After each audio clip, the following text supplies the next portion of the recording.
The news is going to continue to get slower and slower as we close out the year. These next, I don't know, 10 days, the big stories are going to be harder and harder to come by.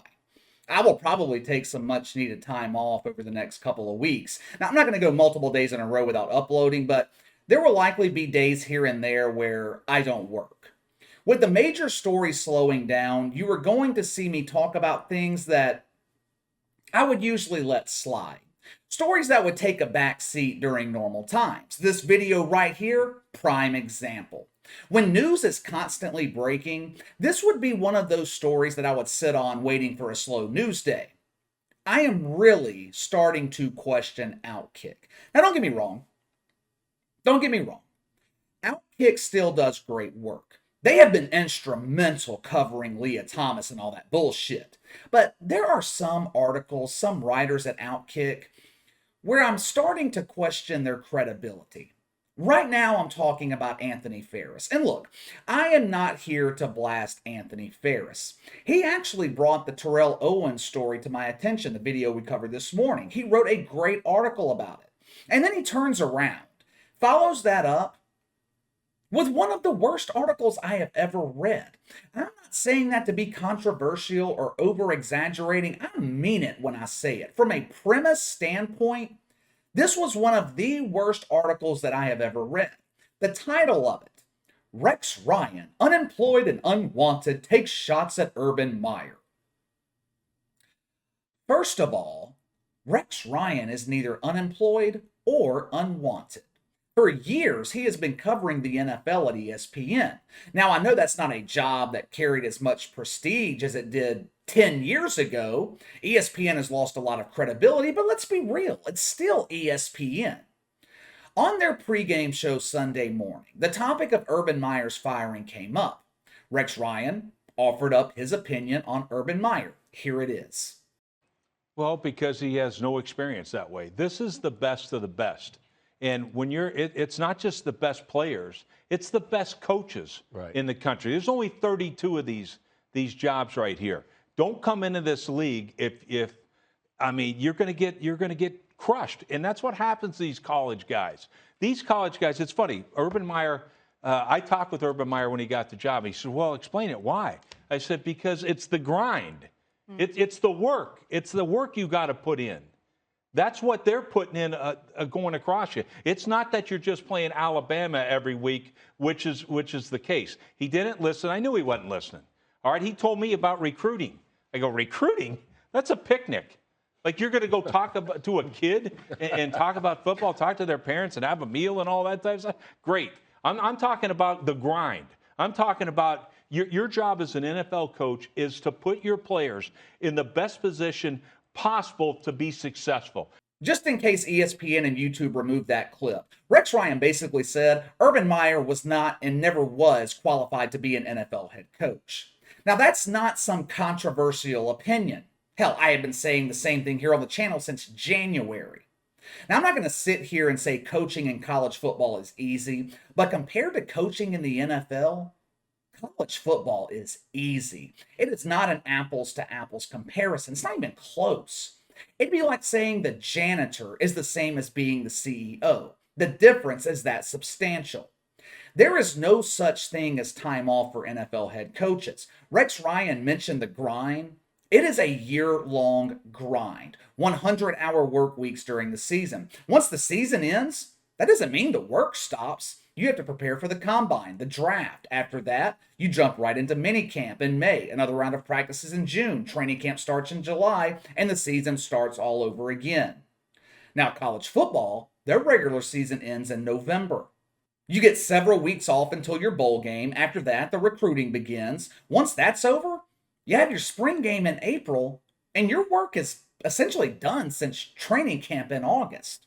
Also, you are dealing with powerless kids in college football. In the NFL, you're dealing with grown men who are making millions of dollars. Like I said, the difference is substantial. It's the reason many of these college coaches with limited or no NFL experience don't make the jump into the NFL. They don't realize they're getting in over their heads. The list of failed college coaches making the jump into the NFL is far, far longer than the list of successful coaches.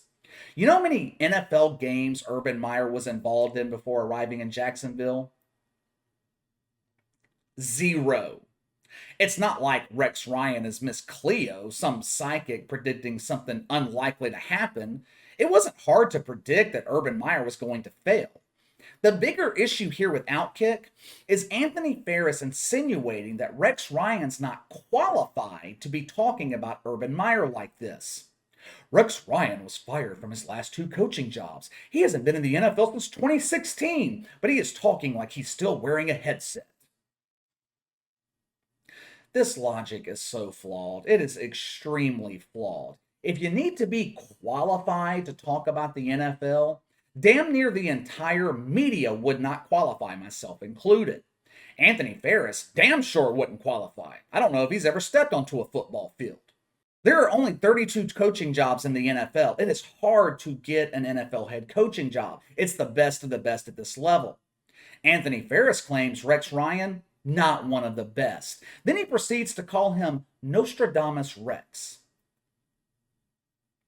I'm not going to say Rex Ryan was an elite NFL head coach, but you can't disrespect his accomplishments. Number one, this dude was one of the best defensive coordinators in the league for a decade. He coached the 99 Ravens defense to the Super Bowl, the best defensive unit in the history of the NFL. That defense carried Trent Dilfer to a fucking Super Bowl win. At one point during the regular season, the offense didn't score a touchdown 4 or 5 weeks in a row. Ravens still won. Then he goes to the Jets, one of the worst run franchises in the league. His first 2 years, he takes Mark Sanchez to 2 straight AFC championship games. Mark Sanchez, Mr. Butt Fumble himself. Well, KC, he never won the division. Who the hell won the AFC East?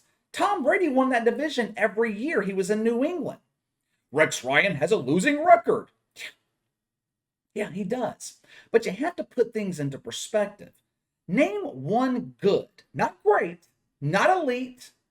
Name one good quarterback Rex Ryan coached as a head coach. This dude was winning games with Mark Sanchez. After that, he coached all-time greats like Kyle Orton, Geno Smith, E.J. Samuel, Tyrod Taylor. I don't care how great of a head coach you are, it is damn near impossible to win in the NFL without competent play at the quarterback position. Just look at my Saints this year. New Orleans has a Super Bowl caliber defense. Sean Payton, one of the best coaches in the league. They start the season 5-2 with Jameis Winston. Looks like they're headed to win the division 5th straight year in a row. Jameis Winston, he goes down for the season on Halloween. Insert captain of the bum squad, Trevor Siemian, and the Saints don't win a game for 5 weeks. Not only do they not win, they get their ass kicked in the process. Now, like I said, I'm not here to blast Outkick. I am not here to criticize and blast Anthony Ferris. It is okay to disagree. I just think he was way, way off on this assessment. Claiming because Rex Ryan was fired twice in the NFL means that he doesn't qualify to speak the way he did about Urban Meyer? That's bullshit. That is bullshit. Rex Ryan was not a bad coach. He's a hell of a lot better than Urban Meyer ever thought about being. All right, let me know what you guys think about Outkick and Anthony Ferris going after Rex Ryan the way that they did. Sound off in the comments below. Make sure to like and subscribe. Click the notification bell to receive all notifications from the channel. Best way to contact me is by email at btlkc84@gmail.com, KC_BTL84 on Twitter. I'll see you guys tomorrow.